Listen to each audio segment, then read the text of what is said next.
This is day 222, the Spurt and break style. Avoid work, feel stress, perform intensely, burn out, recover, repeat. Does this pattern sound familiar to you? If it does, you're like me. I have fought this cycle my entire life. I value consistency. I'm envious of those who live stable, conscientious, and structured daily lives. I've tried unsuccessfully to be like them.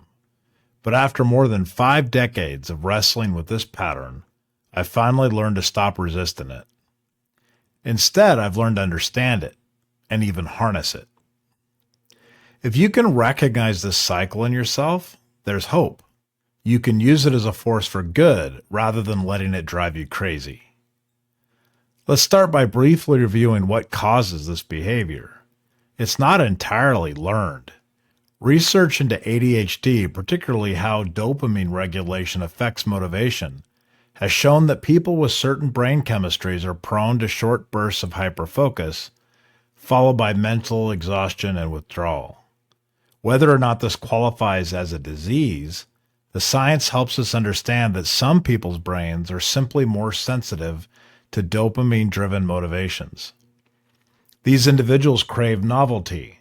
They can enter intense focus states when either interested or under pressure.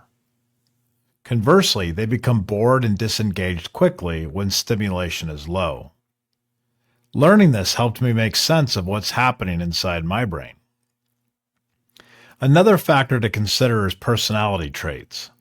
While the science here is less conclusive, there is evidence suggesting that certain traits are partly genetic. How you manage time and energy might be the product of thousands of years of natural selection. In some cultures, people with this wiring were not only accepted, they were celebrated or even revered. I like to joke about my inner Viking, but that might not be far from the truth.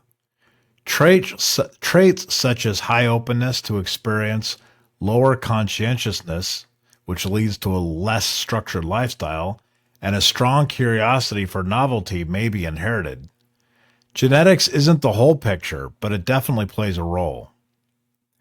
I don't want to dive too deeply into the concept of flow state, but Dr. Mihaly, I still can't pronounce his last name, coined the term to describe a pattern common among high-performing individuals. They often enter a flow where they excel intensely. They then disengage for a period. Most traditional work environments don't support this type of behavior, which is why self-employed individuals, entrepreneurs, and gig workers often show this same rhythm. If this sounds like you, the key is to develop strategies to help yourself get into the flow more consistently. Once you understand what drives this behavior, you can start to develop strategies that work with it instead of against it. One concept that has helped me tremendously is shortening the cycle between on and off. There's one reason I write a blog every day. I've trained myself to increase the frequency of this oscillation.